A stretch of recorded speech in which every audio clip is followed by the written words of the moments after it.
This new Titan solo build makes you the god of fire. And guys, I'm not kidding when I say this, you'll be literally running around spamming barricades infinitely one after another that shoot out a wave of solar energy, and this will be caused by our exotic, Khepri's Horn, which had a major buff this season to the point that it's probably one of the best exotics to use on a Titan right now. So with this buff, it now sends out 3 waves of flame instead of a single one when you cast your barricade. The tracking on the waves are enhanced, and combatants damaged by the waves create a sunspot. So basically just casting a barricade and hitting enemies with it will create that sunspot that we can then walk through. I did choose to go with a dedicated solar build for this one over prismatic because that means we can use the Sol Invictus solar aspect, which gives us restoration and faster ability recharge. But also considering that the exotic gives us ability energy as well by just killing enemies with solar damage, we'll be able to combine all of this together to get that barricade back in seconds, if not instantly. So this is a build made around barricades, but we will be getting constant radiant for better damage, which allows you to use any loadout to optimize your DPS, so using things like a weapon with bait and switch and just wrecking things down quickly. But you'll also get restoration infinitely, you'll have faster abilities and supers, and you basically just can't die in most activities. Just bear in mind that the Never's health bug does apply to this build, so take that into consideration if you do take this build in there, because although we are a restoration build as well, we might not really get that health back as much as we should do.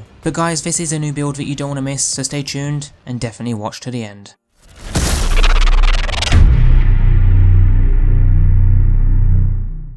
Now, episode Heresy did bring us a ton of nerfs and buffs with a lot of builds and exotics, so there are a lot of changes like we have seen with this build today, which is why if you like this build and you want to keep up to date with the latest builds to use currently in Destiny 2 this season, then be sure to check out that full playlist of new and updated builds down below, or you can find them over on my Mobilex page. But with this build today, we will be taking the Solar subclass and pairing it with a good loadout that synergizes well with the build around the buffed exotic, Khepri's Horn. And if you didn't know what Khepri's Horn does, it reads, Solar Final Blows recharge your barricade. While you have a solar super equipped, casting your barricade unleashes waves of solar energy that damages and scorches targets. Combatants damaged and guardians defeated by these waves enveloped in a sunspot. The 4 keywords it highlights here, solar, barricade, scorch and sunspot, are very important keywords for this build, so keep those 4 things in mind, and that's what we'll work towards optimizing to make this build as strong as it can be. So obviously Solar Final Blows will recharge the barricade, so it's important that we kill enemies with solar damage, but the barricade itself, if it kills enemies, that will contribute to a solar final blow to recharge part of that barricade, but in most endgame activities this might not be as effective, so I recommend using solar weapons to kill enemies to help recharge that barricade faster. Some good weapon choices to use are a Sunshot for close range, since it is a really good weapon to use and does cause a lot of explosive damage, so it just works nicely with the build. But for longer ranges, a good choice is the Polaris Lance, as this is a godly weapon and it does scorch enemies too, which means more sunspots when a scorched enemy dies. If you want to go with non-exotic weapons, then things like a Callus Minotaur are great, but any weapon with the incandescent perk are top choices for this build, as again it will scorch enemies, and what happens when we kill scorched enemies? We get a sunspot. Again, one of those 4 important keywords that we're trying to make the most of. When it comes to the heavy weapon choice, you can use anything you want, but I do recommend using something for boss DPS, because we do lack that with this build. So a good linear would be great this season, especially if you combine it with particle deconstruction that we have in the artifact, so that you can maximize your DPS. And by the way, take note of this, but this is the only artifact perk that you need with this build, so you can technically use this build in any season moving forward without having to make a single change. Now basically the way this build works is you would start by casting a barricade near enemies to throw down a wave of flames that either damages or kills enemies. This will create a sunspot, and walking through it will grant a faster ability recharge rate, but also restoration. Then from here you just keep spamming down the barricade over and over, but if you aren't getting that barricade fast enough, then just killing enemies with your solar weapons or abilities will give you energy to the class ability so that you can get it back even faster. If you have a lot of ads around constantly, you could honestly probably have about 10 barricades down at a given time. It's actually quite funny. But you will also have an on-demand healing grenade to grant cure and restoration whenever you need it as well. And then also a throwing hammer, which will be how we get radiant for the 20% damage buff. This did get nerfed, it was 25%, but now it's down to 20%, so not a major nerf, but something still to take into consideration.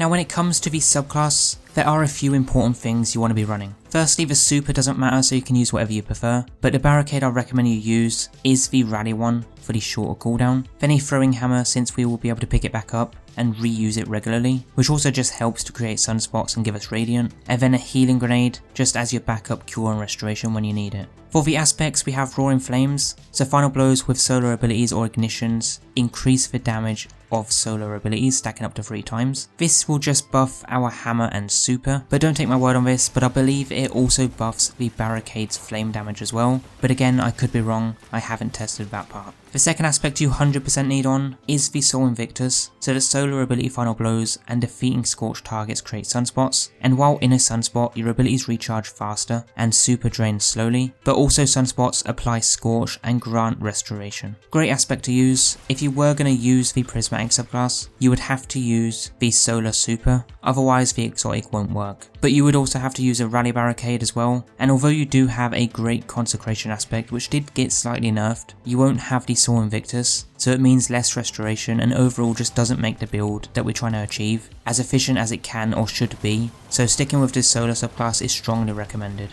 When it comes to the fragments, these are very important too. So Ember of Torches is the first one that you want, so powered melee attacks make you and nearby allies radiant for that 20% damage buff. Ember of Singeing, so your class ability recharges faster when you scorch targets, might be a bit overkill, so if you want you can swap this to Ember of Ashes, so you apply more scorch stacks to targets. This might be more beneficial in endgame content, where ads might not die to the barricade. But the third fragment is Ember of Solace, so radiant and restoration effects applied to us have increased duration, and then Ember of Imperium, so solar weapon or ability final blows extend the duration of both restoration and radiant effects. With this season's artifact, you can use Hold the Line so that you're buffing machine guns, and then use a solar machine gun. That would work with this build. You could use a solar machine gun with Incandescent to scorch enemies. That would be ideal if you are going to use a heavy machine gun. But you do also have this artifact perk here, which also affects machine guns by granting damage resistance and increasing the melee and grenades regeneration. But for me personally, I'd stick to using DPS weapons like a linear fusion rifle. Otherwise, when it comes to dealing with bosses, you are going to struggle a bit, and it will just take longer than it should do to defeat that boss. Worst case is you just sit back and use an Outbreak Perfected, because this weapon is literally the go-to when you don't have any good boss DPS or ammo, as it has unlimited ammo and it's probably one of the best boss damaging primary weapons to use. But for mods, I'd use 2 dynamos and a solar siphon mod in the helmet for spawning orbs and reducing the super's cooldown. In the arms we have a heavy-handed and 2 momentum transfers. Chest, you have your damage resist mods. Legs, ideally more cooldown mods, and then in the class even more cooldown mods with a Reaper to spawn orbs when using your class ability. The mods don't really make much of a difference. The main thing you do need is just the subclass setup with the exotic armor and a good solar weapon. So if you can achieve those 3 the way I have it with this build, then it will work perfectly in most activities in the game and will keep you alive a lot longer. But it is also just a really fun build to use in general, and I've had a lot of fun playing with this build in the Nether activity despite not getting the health regen that this build should be giving us. So even without that, the build still handles everything nicely. But overall, this build is probably one of the best Titan builds out there right now if you are going to use the solar subclass this season, especially for ad clearing with a barricade that honestly I'd never thought I'd make into a top build. But it is fun, it's great, and it just works. So guys, give this one a try if you like it, and don't forget to check out the full playlist of new and updated builds down below, and whatever you get up to, have a good one, and I'll see you all over in that next video soon. Peace out guys.